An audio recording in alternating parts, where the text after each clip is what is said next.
What's up, everybody? It's Trey Smith, one half of the Blue Bloods College Game Time podcast, back with another Razor reaction. Had a lot to talk about from over the weekend, but before we get into it, please hit subscribe. Okay, Trey Williams, the Arkansas grad transfer, defensive end, had a really good season. Helped anchor that defensive line, applied pressure in some very key moments. I really enjoyed watching him play this season. He was arrested over the weekend. If you want to know the details of that whole situation, obviously you can Google it. It's public record. I don't really feel the need to get into all of that in this video. But what I do want to say is he did apologize. He owned his mistake. He apologized to fans. He apologized to the state of Arkansas. And he didn't have to do that, but he publicly owned his mistake. And as far as I'm concerned, we can move on. However, I do want to say this, not so much about Trey Williams. Oh, and he won't be playing in the bowl game. He's going to go prepare for the NFL draft, but I'm pretty sure you can probably put 2 and 2 together with that as well. But here's what I do want to say real quick, since I have this platform. We're in a time where we've never had, really in the history of mankind, have we ever had the amount of resources that we currently have to avoid drinking and driving. So all I want to say to anyone watching this video, whether you're a drinker or not, whether you're a younger kid, whether you're older, whatever it is, please utilize your resources, okay? Something as simple as a cell phone. All of us should all have at least one person we know we can call no matter what time of the night it is, no matter how early in the morning it is, that will be there for us. But then even if you don't have that, there's apps, there's Uber, there's Lyft. It really bothers me when these situations happen because we have so many resources in place to prevent them from happening. And I'm so thankful that no one was injured or hurt or severely, it could have been a lot worse in this particular situation. I think if you look at the young man from the Las Vegas Raiders, the former Alabama receiver Ruggs, and the situation that he's dealing with, I'm sure Trey Williams learned a very valuable lesson, and I'm sure it's something he'll never forget for the rest of his life. And as he goes on to play at higher levels, I hope he continues to take that lesson with him. Like I said, I really enjoyed watching him play. I think he, personally, I hope he has a phenomenal NFL career. But I just wanted to throw that little quick PSA out there, not to make it about Trey Williams and what he's got going on. I very much appreciate him owning it publicly, apologizing, and putting a statement out there. He took it on the chin like a man, and I think that's he gets my respect for that. But just the situation in general, he's not the only person who has made that mistake. And I think just as a society in general, whether you're a high profile person or not, like, you have resources. And so that's I'll get off that soapbox. But so Trey Williams apologizes. He will not be playing in the bowl game. That was kind of one of the big breaking news that came out early on Sunday. And then Team Daly. Hey, let's talk about a little golf for a second. Big John and Little John, man. They won the PGA Tour's PNC Championship, got first place. They edged out the second place, who was Tiger Woods and Charlie Woods of Team Woods. But Team Daly came away with the victory. Very cool to see. I love just listening to John Daly talk. Well, sometimes.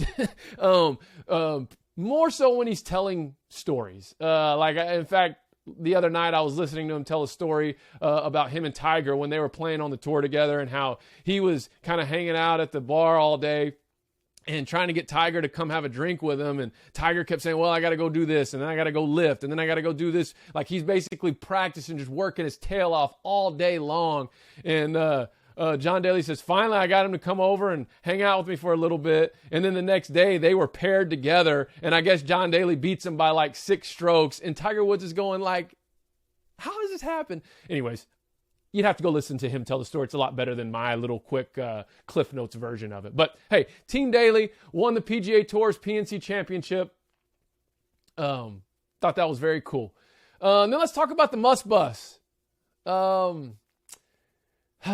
Got upset by Hofstra. Speedy Claxton, actually, head coach there. In fact, I wore number 10 in middle school and high school in basketball because of Speedy Claxton. He was one of the reasons. It was him and Tim Hardaway. But I always liked watching Speedy Claxton, especially when he played at Hofstra. But anyways, Hogs suffered a devastating loss, and it's frustrating a lot of people, self included. Here's my thing, though. Has Muss done anything since he's been at Arkansas to make any of us fans believe he won't get this figured out? I mean, seriously. Last year, I remember in conference play when we were either 1-4 or 2-4, and we had hit like a bad lull, and everything turned in a game against Auburn where it looked like Auburn was going to win, and then we made the comeback, ended up winning in a pretty heart-wrenching fashion, and then all of a sudden we just went on a tear. And I just think we've got to relax a little bit, even though nobody wants to lose to Hofstra, a game you should win, a pay game. But I also think we got to remember that this is kind of the Musselman way. He has like a new, pool of players between his recruiting and the transfer portal. And just like last year, you just got to give him a chance to put all the pieces together and make the thing come to life. And so I think that even though it was an inexcusable loss and very frustrating, particularly as a fan, I'm almost thankful I wasn't able to watch it on TV now. But I think Muss will get it figured out. We've got some shooting woes that we've got to figure out a way to overcome. I've talked about the extra possession battle. I think we were actually -1 against Hofstra. And if you're going to, shoot poorly, in fact, our final shooting percentage actually wasn't that bad from three. Now, majority of the game, we were shooting under 30%, but then we ended up finishing, I think, in the 40s. But, you have to shoot the ball well if you're not going to win the extra possession battle. I do anticipate teams will zone us more. I mean, why wouldn't they? Until we show that we can effectively, efficiently attack it and shoot the ball well. But I'm on the side of this right now where it's so early in the season and kind of just seeing how Musselman has how he's been since he's been at Arkansas, and even in his Nevada days, even though that was a totally different league and situation, but he had the same type of formula. And I think with where he's at and where he was at last year, now you can make the argument, well, he didn't lose to a team like Hofstra last year. Fair enough. But he did hit a stretch last season where fans were going, what are we doing? And then all of a sudden he went on a tear and we end up in the Elite Eight. So I still think this team's going to have tremendous success this year. I think we just need to chill out a little bit. Be mad, be frustrated. We're fans. Nobody wants to lose to Hofstra when you're a top 25 team and you're the University of Arkansas. But I also think that we will be better for that down the road. Could be wrong. We'll just have to see how it plays out. And then finally, man, I want to talk about Hunter Yurachek. I'm calling him the people's AD. My goodness, that dude is a stud.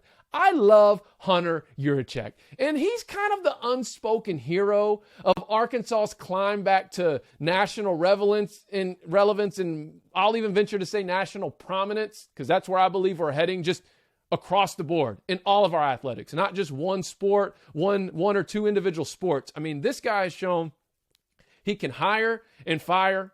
He's shown that he's not scared to make the tough decisions. He's shown he's a great negotiator. I'm all in on Hunter Yurachek. That's the people's AD. And then finally, something I thought that was so awesome was in the game against Hofstra, he's sitting courtside and he's barking at the officials, I guess, because he is a former basketball guy. So he's kind of a man after my own heart. I love me some college hoops and just some hoops in general. But he's barking at the officials, and I guess the ref didn't know who he was, so the ref signals to the security, hey, we need to remove this guy sitting courtside, and the security walks over and sees who it is, and I'm quoting what was reported. I obviously wasn't there. And the security goes, that's our AD. We're not escorting him out. And so I guess the official had to have a conversation with Yurachek, and I guess they made up or whatever. But I just love his passion for the program. I love his passion for the state. I love his passion for the Razorbacks in general. You see a lot of his reactions throughout the football season on some of those behind-the-scenes videos they do, and he's just so genuine. So that's the People's AD. I'm all in on him. And that's all I got for today, the Razor reaction. Hit subscribe, leave some comments. You know I'll engage with you and interact with you. Welcome to the Hog Heaven playlist. But if you're just a college sports fan in general, I'd highly encourage you to check out the rest of our channel. It's Blue Blood CGT. That's the channel you're on right now. We're college sports fanatics, man. Me and my co-host, Brandon Holmes. We also have a full-blown podcast. We post our full episodes. Snoop around. Check it out. You might find something else you like that's not even related to the Hogs. It's just related to college sports. We drop fresh content every single day. Thank you for watching.